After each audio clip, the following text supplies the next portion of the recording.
Christ, प्रभु की आराधना में कलीसिया को प्रभु परमेश्वर स्वागत करता है। अवश्य है, इज़ वेरी नेसेसरी, ये बहुत आवश्यकता है, जरूरी है कि हर प्रभु परमेश्वर के अंदर उद्धार पाया हुआ, हु आर बॉर्न अगेन, उद्धार पाया हुआ हर एक विश्वासी गण परमेश्वर की आराधना में हर रविवार को उपस्थित रह के, हर कोई परिवार के, हर कोई मनुष्य के अपनी तरफ से परमेश्वर को जो हमारी होंठों का फल अंतःकरण से, इब्रानियों की 13 अध्याय 15 वचन में जो हमें बताया गया है, कलीसिया के माध्यम से लोग किस तरह से परमेश्वर को अपने प्राण से, अपने सांसों से, अपनी ताकत से, अपने परमेश्वर का सिखा हुआ वचन से परमेश्वर का महिमा करना चाहिए। ये जो होंठों की फल, the fruits of the tongue, the fruits of the tongue that we have to submit to the God, परमेश्वर को भेंट चढ़ाना चाहिए। ये होता है आराधना। परमेश्वर आराधना करने के लिए एक तरीका बताया है। मनुष्य अपने तरीका से, अपनी सोच विचार से, आप सब मनुष्य अपने खुद समझ के इस तरह से करना, जिस तरह से मनुष्य मैन मेड क्रीड्स परमेश्वर के आराधना में मिलाता है, वो परमेश्वर को पसंद नहीं है। परमेश्वर ऐसा मनुष्य के बनाए हुआ चीज़ों को परमेश्वर टुकराते हैं।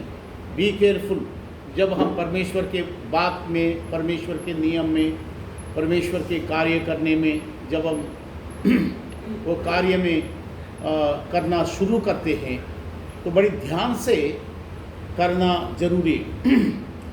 इस तरह का कार्यों को परमेश्वर ने अपने भविष्यवक्तों के जरिए उस नियम को परमेश्वर बताया है।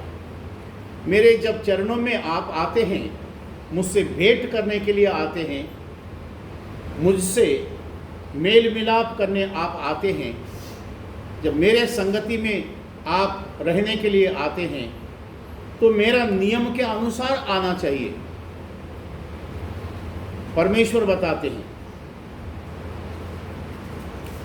इस बातों में जब हम ध्यान देते हैं, आज की हमारी टेक्स्ट वर्ड है, आज सीखने की जो पाठ है पवित्र बाइबल में से, व्यवस्था विवरण के 20वां अध्याय, उसके पहले से 9 वचन पढ़ना चाहिए, जबकि हम 5 वचन से ही पढ़ते हैं।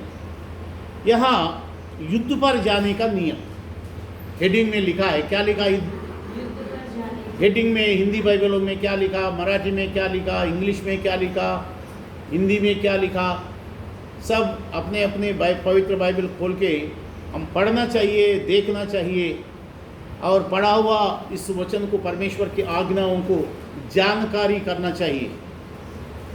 सिर्फ पढ़ना जानकारी नहीं होती है। हम प्रभु को धन्यवाद देते हैं। पढ़ाई करना और बात है, जानकारी करना और है, दैट इज डिफरेंट एक्सपीरियंस। हम प्रभु को धन्यवाद देते हैं। ये युद्ध पर जाने के नियम है।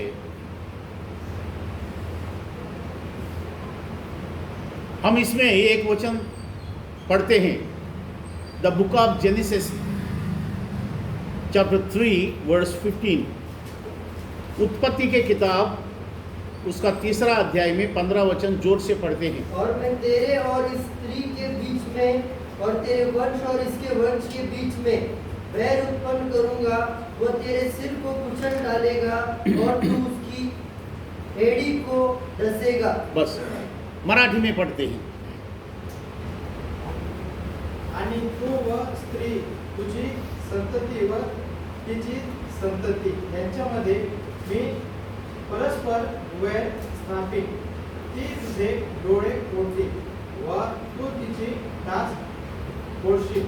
बस हम ये परमेश्वर की योजना को हम यहाँ इसमें इस युद्ध की तैयारी करने में परमेश्वर का क्या योजना था? What is the plan of the redemption? मुक्ति, मनुष्य को मुक्ति पाने के लिए परमेश्वर का क्या योजना थी? और परमेश्वर की योजना मनुष्य के मुक्ति पाने के लिए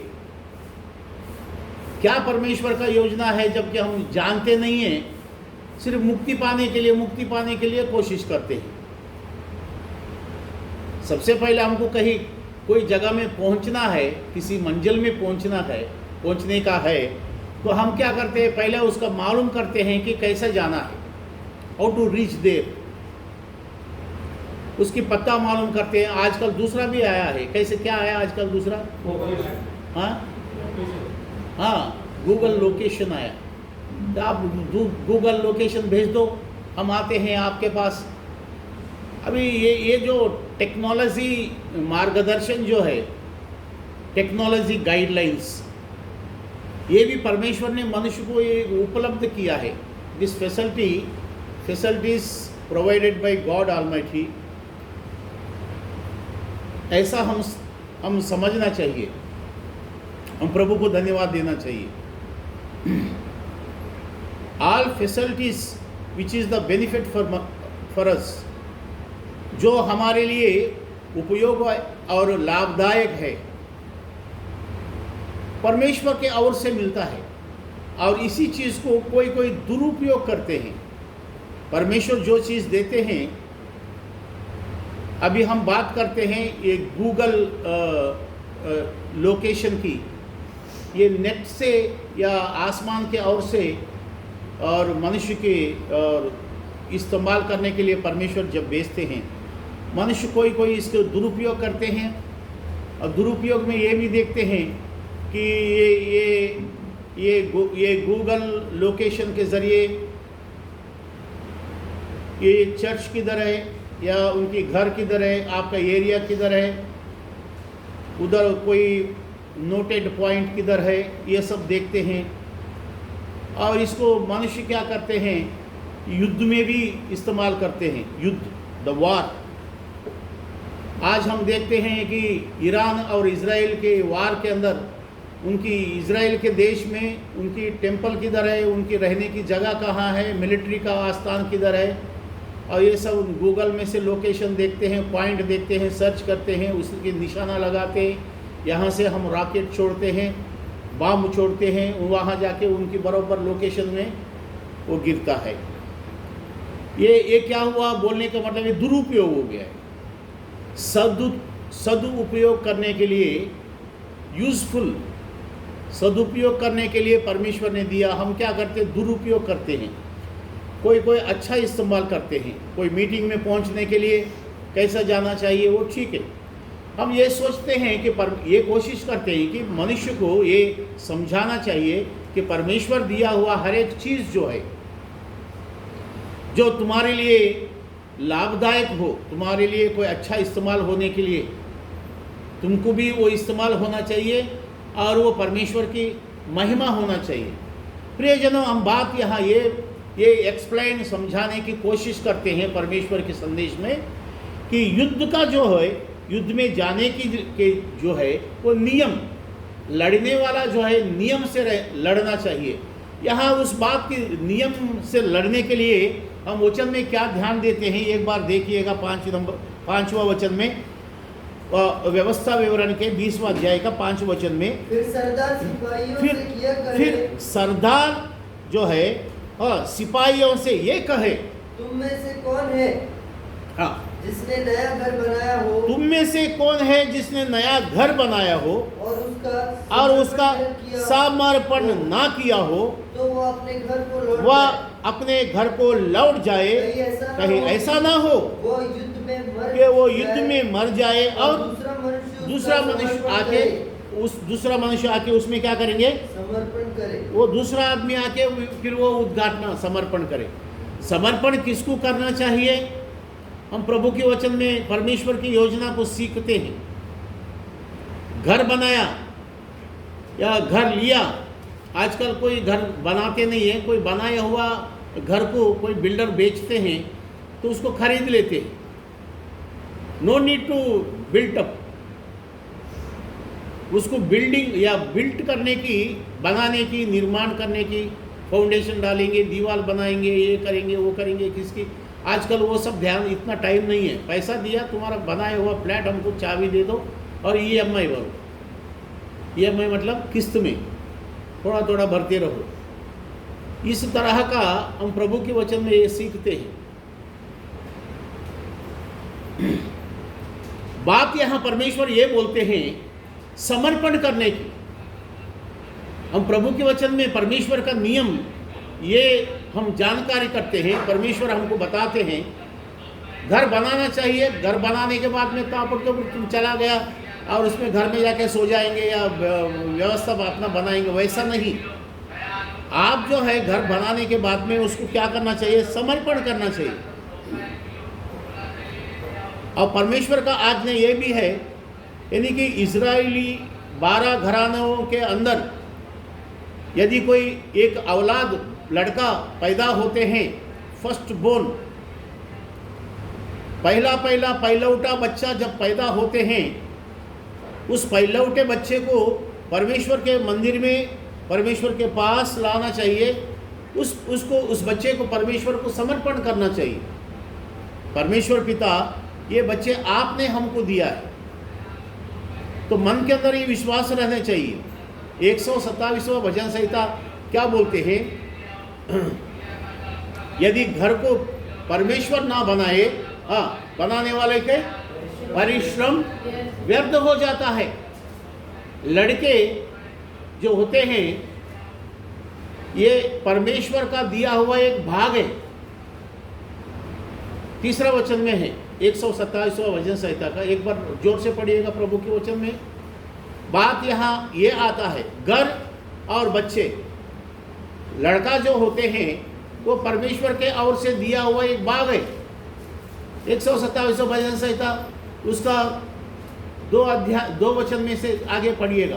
तुम जो सवेरे उठते और देर करके विश्राम करते और दुख भरी रोटी खाते हो, यह सब तुम्हारे लिए व्यर्थ ही है, क्योंकि वो अपने प्रियों को यूं ही नींद प्रदान करता है। हाँ, देखो लड़के यहोवा के दिए हुए भाग है, देखो लड़के यहोवा के दिए हुए भाग है। गर्भ का फल उसकी ओर से प्रतिफल है। गर्भ के फल जो होता है परमेश्वर के ओर से दिया हुआ प्रतिफल है, बस।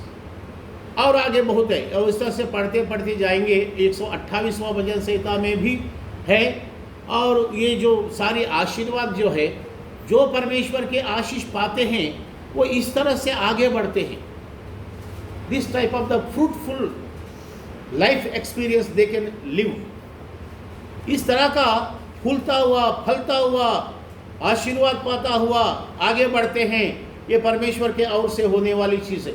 ये चीज़ को जब हम परमेश्वर के वचन में पढ़ते हैं प्रियजनों, ये परमेश्वर के ओर से दिए हुए। और इसलिए परमेश्वर क्या बोलते हैं, मैं तुमको जब परिवार बनाता हूँ, और सबसे पहले परमेश्वर ये नियम रखते हैं। बात पहले समझने से पहले ये भी मालूम करना चाहिए कि भाई ये इजराइलियों के लिए क्यों है, औरों के लिए क्यों नहीं बताते हैं परमेश्वर। हम लोग परमेश्वर के वचन सीखते हैं, परमेश्वर के नियम सीखते हैं। सृजनहार परमेश्वर जो है, इस दुनिया के अंदर कोई कार्य करना है, सृजनहार परमेश्वर जो आसमान में रहते हैं, मनुष्य से दूर रहते हैं, वो परमेश्वर जो है और महिमा की जगहों में रहते हैं, वो परमेश्वर धरती के ऊपर परमेश्वर उनकी कार्य करना है। तो परमेश्वर एक योजना के अनुसार कार्य करते हैं, और वो कार्य जो है परमेश्वर खुद करते हैं। मनुष्य के ताकत से नहीं होता है, मनुष्य के बल से नहीं होता है। परमेश्वर अपने आत्मा के सामर्थ्य के साथ परमेश्वर उनकी कार्य मनुष्यों के बीच में करते हैं। तो ये जो मनुष्य को उद्धार देने वाले, मुक्ति देने वाले, और मुक्ति इसलिए देते हैं कि पाप के दलदल में से बांधे गए उसमें से ना निकल सकते हैं, पाप के दलदल में से मुक्ति पाके उसमें से छुटकारा लेके परमेश्वर के अंदर सुख पाने की मनुष्य के वश में नहीं है, इसलिए परमेश्वर स्वयं करते हैं।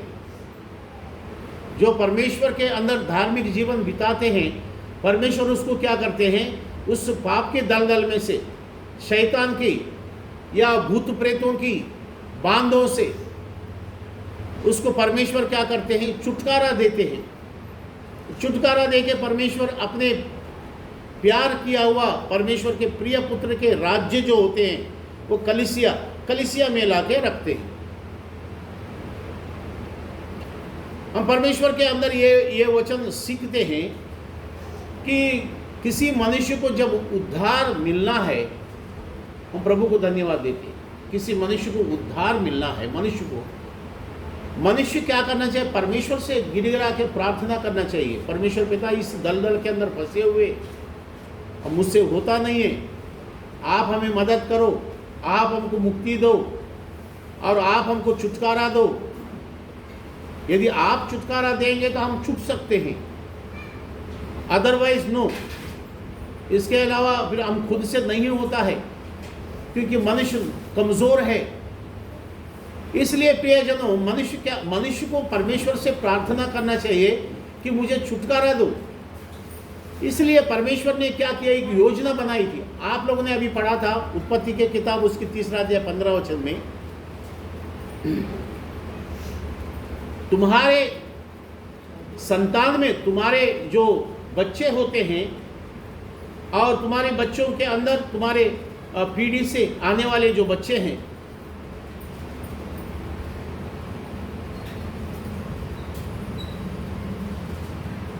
और उसकी जो सर्प है आदाम और ईव को, अव्वा को, जो परमेश्वर के आज्ञा उल्लंघन करने के लिए सिखाया, परमेश्वर से अलग किया, और दोनों के बीच में क्या उत्पन्न करेंगे बोले थे, बैर उत्पन्न करेगा। हम प्रभु को धन्यवाद देते हैं। सामने भी इधर भी है ना, एक सीट खाली है ना सिस्टर।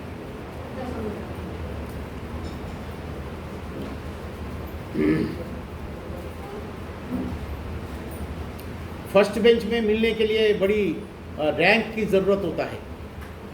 हम कभी कभी महफिल में जाते हैं और वो सेमिनार में जाते हैं, और सीनियर प्रभु के सेवक लोगों को ले जाके पहले लाइन में बैठो बोलते।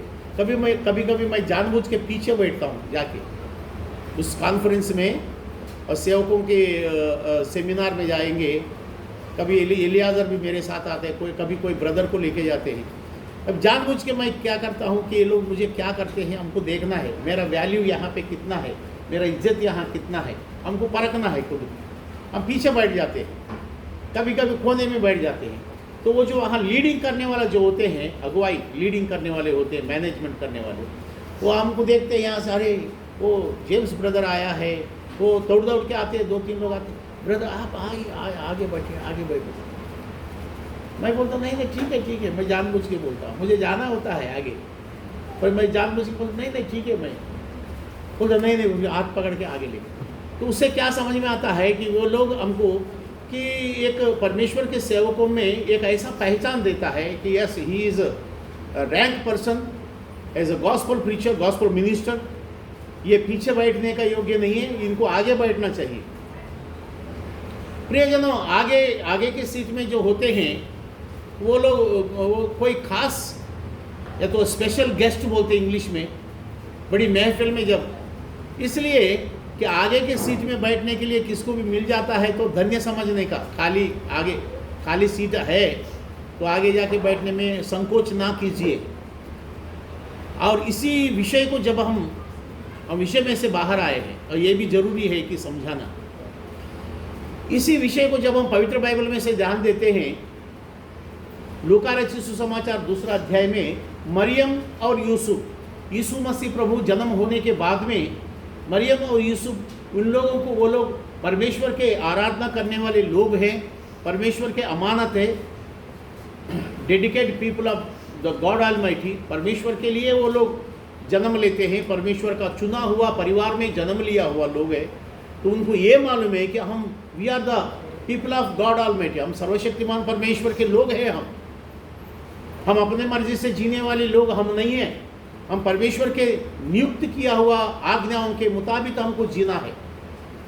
ऐसा भयभीति में, नियम में रहने वाले उसको अच्छी तरह से वेल कॉन्फिडेंस रहता है which type of the living style for us God provided for us. परमेश्वर ने कौन से नियम हमें जिंदगी जीने के लिए दिया है, वो बातें हमको अच्छी तरह से समझना चाहिए। इस तरह से वे लोग उनकी जिंदगी का मकसद जो है परमेश्वर के ओर से दिया हुआ नियमों के अनुसार जिंदगी जीते हैं। ऐसा एक लोगों को परमेश्वर ने तैयार किया है धरती के ऊपर, और उन लोगों में परमेश्वर ने एक परिवार से, एक मनुष्य के जरिए, जैसा कि हम पवित्र बाइबल में देखते हैं, आदम के जरिए और धरती के ऊपर मनुष्य जाति फैल गए। और परमेश्वर ने जो उत्पत्ति किताब 2 अध्याय में से फिर उत्पत्ति किताब 6वां अध्याय में आने तक जो लोग, जो पीढ़ी बढ़ गए हैं लोग और धरती के ऊपर फैल गए हैं, फिर उनके अंदर बुराई और उनके अंदर ज़्यादा हो गया है। पर परमेश्वर ने देखा उन लोगों के अंदर परमेश्वर की भयभीति नहीं है, अपनी अपनी मर्जी से जीने लगे, कोई परमेश्वर का ख्याल नहीं करते हैं। इसलिए परमेश्वर ने पानी, आसमान के नाला खोल दिया, दिन रात बरसात बरसाए, पानी बरसाए परमेश्वर, क्योंकि परमेश्वर को इस दुनिया के अंदर लोगों को मिटा देना है। दुनिया के अंदर के जो पाप से भरा हुआ अधर्म के अंदर जीते हैं, उस अधर्म को मिटाना है परमेश्वर। ये हम लोग उस जल प्रलय में हम देखते हैं, जो नूह के जरिए सारी जगत में लोग मारे गए, डूब गए। 6वां अध्याय जब हम पढ़ते हैं तो बात उसमें मालूम पड़ता है कोई भी परमेश्वर की भयभीति में नहीं है। और इसलिए परमेश्वर ने उन लोगों को जब चाल चलन देखते हैं, उनके रहन सहन, जीने की तरीका जब परमेश्वर देखते हैं, उनके परिवारों में, उनके परिवार के अंदर चाल चलन जो है, पति पत्नी का जिंदगी, बच्चों का जिंदगी, परिवार का जिंदगी, उसमें समाज जो है किस तरह से चलते हैं, ये सारी बात जब परमेश्वर परखते हैं मनुष्य को, परमेश्वर को क्रोध आया है, ऐसा वो वचन में बताते हैं कि परमेश्वर ने डिसाइड किया है, परमेश्वर ने नियम बना दिया है कि मैं इसको रखेंगे नहीं। ये जो अपवित्रता मनुष्यों के अंदर जो है, अधर्म के जिंदगी, पाप की जिंदगी मैं देख नहीं सकता हूं, हम इसको नाश कर डालेंगे, ऐसा परमेश्वर ने वो तय किया है। और उस तरह से परमेश्वर ने आसमान की नालों को खोल दिया, 40 दिन 40 रात पानी बरसाया और धरती में पूरा पानी भर गए हैं, सब डूब गए हैं। उसके अंदर परमेश्वर ने वो नूह नाम के एक सेवक को तैयार किया है। वो डूबने से पहले, परमेश्वर लोगों को नाश करने से पहले, वो संदेश हम बताने का भी ज़रूरत नहीं है, हमारा संदेश अलग विषय है। उस तरह से परमेश्वर जो है मनुष्य को, परिवार को, चाल चलन को परमेश्वर परखता है। जैसा कि अभी हमने पढ़ा 127 भजन संहिता में 2 और 3 वचनों में, परमेश्वर के ओर से दिया हुआ लड़के जो है क्या होते हैं? परमेश्वर के दिया हुआ बाग है। द चाइल्ड, इवन गर्ल और बॉय, बच्चे जो है एक परिवार में, परमेश्वर बोलते हैं घर बनाने की और बच्चा देने की।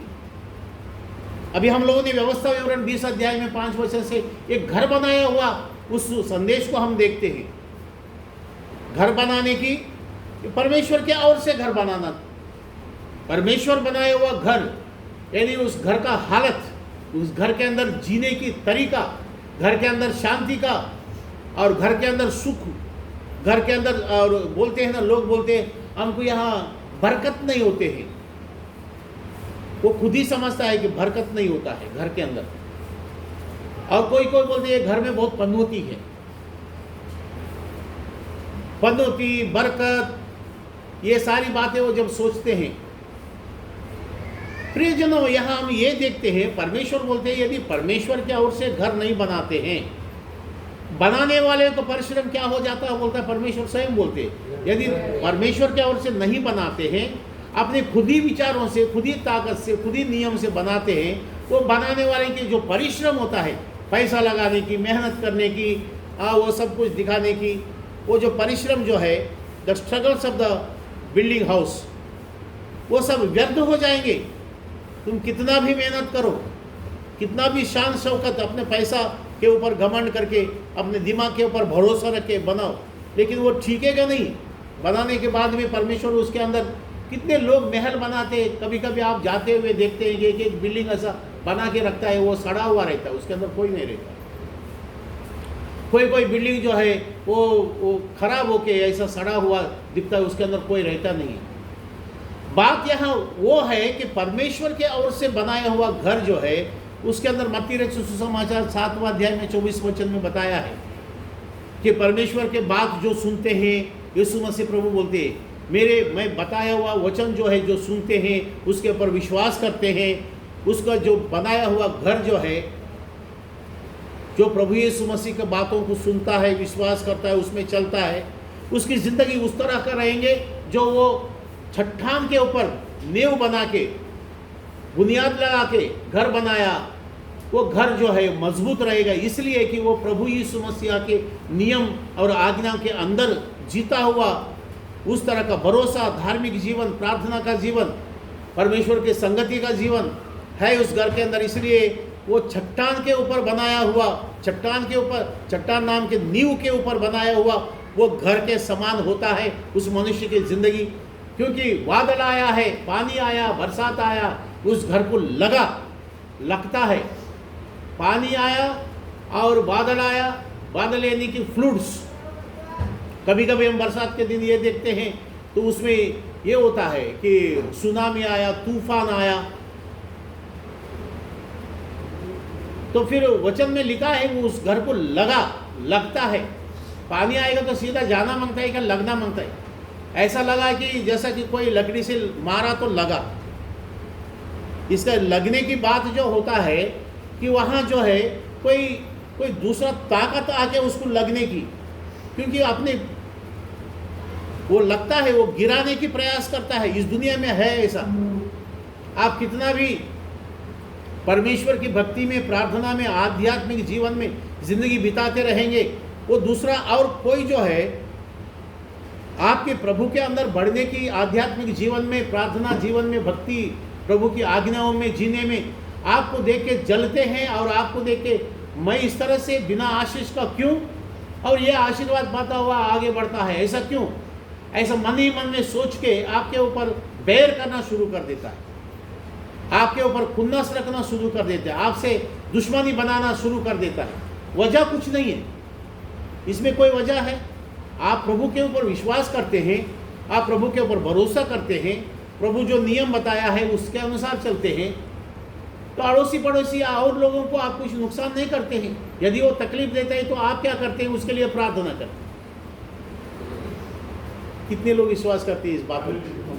धन्यवाद करते हैं। प्रभु यीशु मसीह ये बताया कि कोई तुमको इस तरह से सताएंगे, तकलीफ देंगे, उसके लिए प्रार्थना करो। परमेश्वर उसकी मन क्या करेंगे? उसके मन को फिरा देंगे, उनकी मन को बदली कर देंगे। खुन्नस के वो जो विचार है, परमेश्वर उसको नरम बना देंगे। एक दिन में वो खुद ही आएंगे, अरे भाई मैं ऐसा आपके बारे में बहुत बुरा ही सोचता था, लेकिन आप ऐसा नहीं था।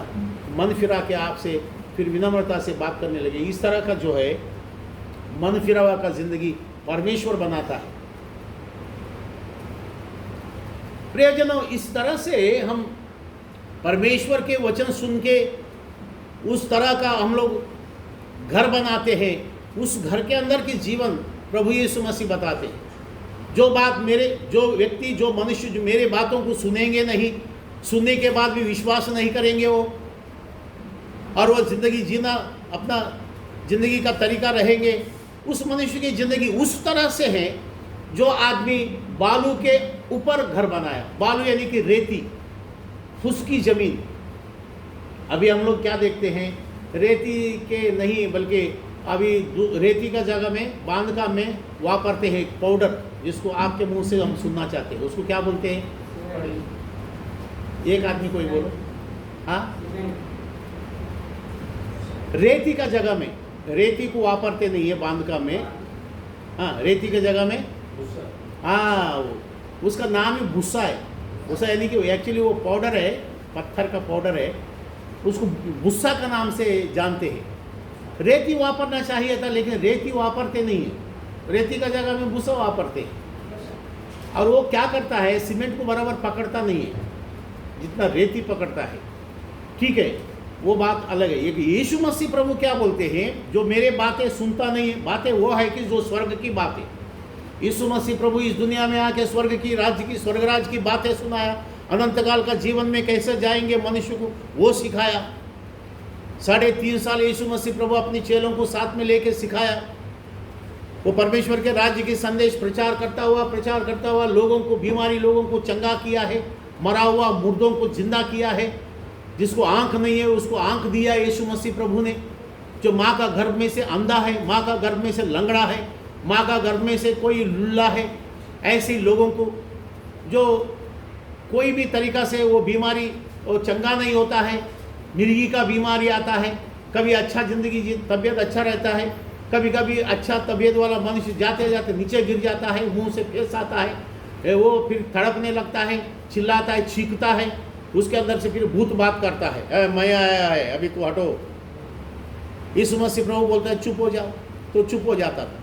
हम प्रभु को धन्यवाद देते हैं। यीशु मसीह प्रभु को देख के शैतान भूत प्रेत के पकड़ा हुआ लोग भी ये बोलते थे, ऐ परमेश्वर के परम प्रधान, परमेश्वर के पुत्र यीशु, हमको नाश करने के लिए इतना जल्दी आप आ गए क्या? तुम्हारा हमसे क्या काम है? यहाँ क्यों आया है? और हमको बोलता है निकलो जाओ, ये सब काम क्यों करते हैं? और हमको मालूम है कि तू कौन है। तू वो है परम प्रधान परमेश्वर के पुत्र, इस दुनिया में आया हुआ मसीहा है।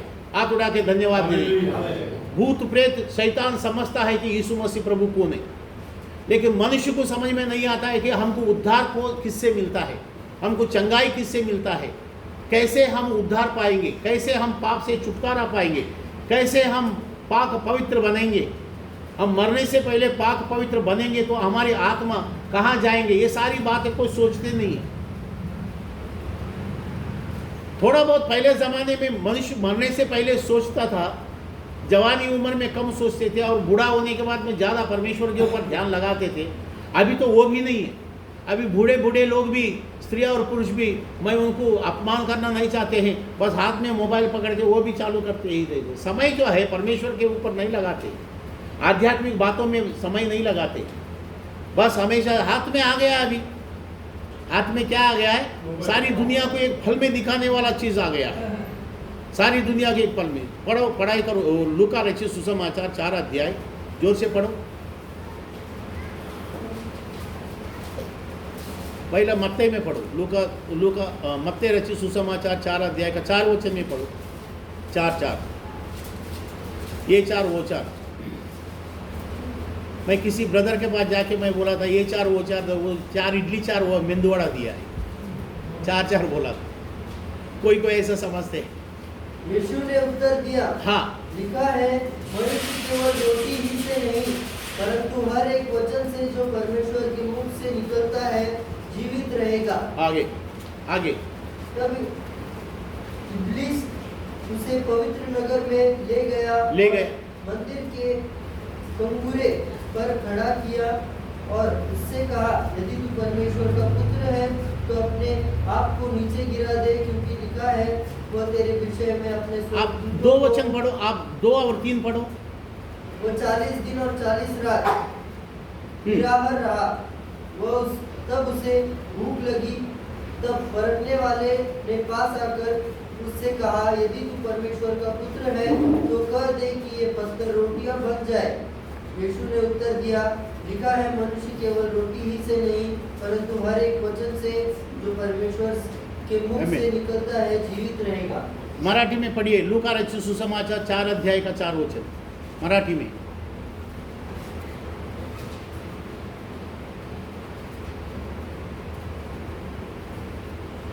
जोरात जोरात वाचा।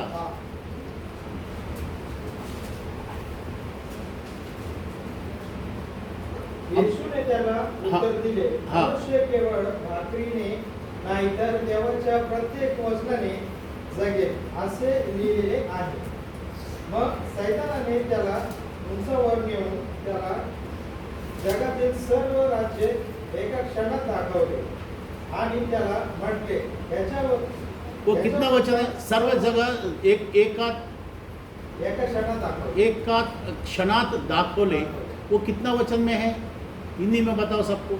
5 लूका 4 अध्याय का 5 वचन जोर से पढ़ेंगे. फिर से. क्षणात दाखवले. से उसे पवित्र नगर में ले गया हाँ. और मंदिर के खंभूरे पर खड़ा किया और उससे कहा, यदि तू परमेश्वर का पुत्र है तो अपने आप को नीचे गिरा दे, क्योंकि लिखा है, वो तेरे विषय में अपने स्वर्गदूतों को आज्ञा देगा और वे तुझे हाथों हाथ उठा लेंगे, कहीं ऐसा ना हो कि तेरे पाँव में पत्थर से ठेस लगे. यीशु ने उससे कहा, यह भी लिखा है, तू प्रभु अपने परमेश्वर की परीक्षा न कर. फिर इब्लीस उसे एक बहुत ऊंचे पहाड़ पर ले गया और सारे जगत के राज्य. एक मिनट. ये लूका रचित सुसमाचार 4 अध्याय का 6 वचन पढ़ो जोर से. लूका 4 अध्याय का 6 वचन. सभी लोग अपने अपने पवित्र बाइबल में देखिएगा. जो पढ़ते हैं वो अकेला नहीं कि आप खाली देखते रहेंगे. अपने पवित्र बाइबल खोलो और देखो उसमें. लूका रचित सुसमाचार 4 अध्याय का 6वां वचन. Luke chapter 4 verse 6. हाँ. और उससे कहा, मैं यह सब अधिकार और इनका वैभव तुझे दूंगा, क्योंकि 5 से पढ़ो. तब शैतान उसे ले गया और उसको. यीशु मसीह प्रभु उपवास रहने के बाद में 40 दिन उपवास था, 40 रात को भी उपवास था. उपवास रह के प्रार्थना किया. लूका रचित सुसमाचार 4 अध्याय 5 वचन इस तरह से बताता है, उस समय जब यीशु मसीह प्रभु प्रार्थना करते हैं उपवास रह के, शैतान उनके पास आ गया है. भाई तुमको क्या तकलीफ है? हम प्रार्थना करते हैं, हम उपवास है, हमको परमेश्वर से भेंट करना है, परमेश्वर के सामर्थ्य में आना है, भक्ति में आना है, पवित्र आत्मा से भरना है, हमको परमेश्वर से संगति करना है. इस तरह से मेरा अनुभव है, मेरा तजुर्बा है, मेरा मशक्कत है. This is my experience of the devotional life. और इतना में इस तरह से मैं प्रभु के अनुभव में जाते हैं तो शैतान क्या करते हैं, प्रभु के पास आके बोलने लगा. ये लूका रचित सुसमाचार 4 अध्याय का 5 वचन में. 5 वचन में क्या लिखा है?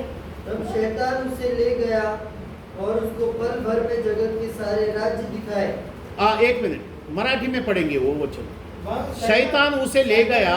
त्याला हा. उंचावर नेऊन त्याला जगातील सर्व राज्य एका क्षणात दाखवले. जगातील यानी कि दुनिया के अंदर के कितना राज दिखाया? 1 दिखाया, 2 दिखाया, ऐसा लिखा है क्या? Serve. The whole world, the whole creation, whatever in the creation.